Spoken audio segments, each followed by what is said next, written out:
Hello guys, welcome back to my channel. ഇന്ന് ഞാൻ വന്നിരിക്കുന്നത് കുറച്ച് OTT അപ്ഡേറ്റുകളെ പറ്റി സംസാരിക്കാനാണ്. അപ്പോൾ ഒട്ടും സമയങ്ങളെ നമുക്ക് വീഡിയോയിലേക്ക് പോകാം. ആദ്യത്തേതെന്ന് പറയുന്നത് അനിയൻ ഉല്ലാസ് ചെമ്പന്റെ സംവിധാനത്തിൽ ചേട്ടൻ ചെമ്പൻ വിനോദ് നായകനായി എത്തിയ പടമായ അഞ്ചുകൾ കൊക്കന്റെയാണ്. ലുക്മാൻ, ചെമ്പൻ വിനോദ് എന്നിവർ പ്രധാന വേഷം കൈകാര്യം ചെയ്ത പടത്തിന്റെ OTT അവകാശങ്ങൾ നേടിയെടുത്തിരിക്കുന്നത് ആമസോൺ പ്രൈം ആണ്.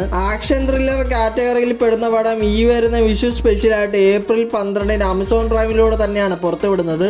അടുത്ത അപ്ഡേറ്റ്, ജി വി പ്രകാശ്, മമിത ബൈജു എന്നിവർ പ്രധാന വേഷത്തിലെത്തി തിയേറ്ററുകളിൽ വൻ പരാജയം മാറിയ പടമായ റിബലിന്റെയാണ്. പടം ഇറങ്ങി 2 ആഴ്ചകൾക്ക് ശേഷം ആമസോൺ പ്രൈമിലൂടെ OTT റിലീസിന് എത്തിയിരിക്കുകയാണ് ഇപ്പോൾ സിനിമ. തമിഴ്, തെലുങ്ക് എന്നീ ഭാഷകളിലാണ് പടം റിലീസിന് എത്തിയിരിക്കുന്നത്. അടുത്ത അപ്ഡേറ്റ്, ഇപ്പോഴും തിയേറ്ററുകളിൽ വൻ വിജയമായി ഓടിക്കൊണ്ടിരിക്കുന്ന Godzilla versus Kong the new എംപയറിന്റെയാണ്. ഇപ്പോൾ 194 million world wide box office collection നേടിയിരിക്കുന്ന പടത്തിന്റെ OTT അവകാശം സ്വന്തമാക്കിയിരിക്കുന്നത് നെറ്റ്ഫ്ലിക്സ് ആണ്. പടം ഇപ്പോഴും തിയേറ്ററുകളിൽ വിജയകരമായി ഓടിക്കൊണ്ടിരിക്കുന്നതുകൊണ്ട് തന്നെ സിനിമ അടുത്ത മാസം അവസാനത്തോടെ OTT റിലീസിന് എത്തുമെന്നാണ് അറിയാൻ കഴിഞ്ഞത്. അടുത്തത്, ഈ കൊല്ലം 100 കോടി ക്ലബിൽ കളക്ഷൻ നേടിയിട്ടുള്ള പടങ്ങളിൽ ഒന്നായ ഗിരീഷ് ഏടിയുടെ സംവിധാനത്തിൽ നെൽസൺ, മമിത എന്നിവർ കേന്ദ്ര കഥാപാത്രമായി എത്തിയ പ്രേമലുവിന്റെയാണ്. അടുത്ത ആഴ്ച, അതായത് ഏപ്രിൽ 12 ഡിസ്നി പ്ലസ് ഹോട്ട്സ്റ്റാറിലൂടെയാണ് പ്രേമലു റിലീസിന് എത്തുന്നത്. വീഡിയോയിൽ അവസാനത്തെ അപ്ഡേറ്റ് എന്ന് പറയുന്നത് ബ്രസീലിന്റെ സംവിധാനത്തിൽ പൃഥ്വിരാജ് സുകുമാരന്റെ മികച്ച അഭിനയത്തിലൂടെ തിയേറ്ററിൽ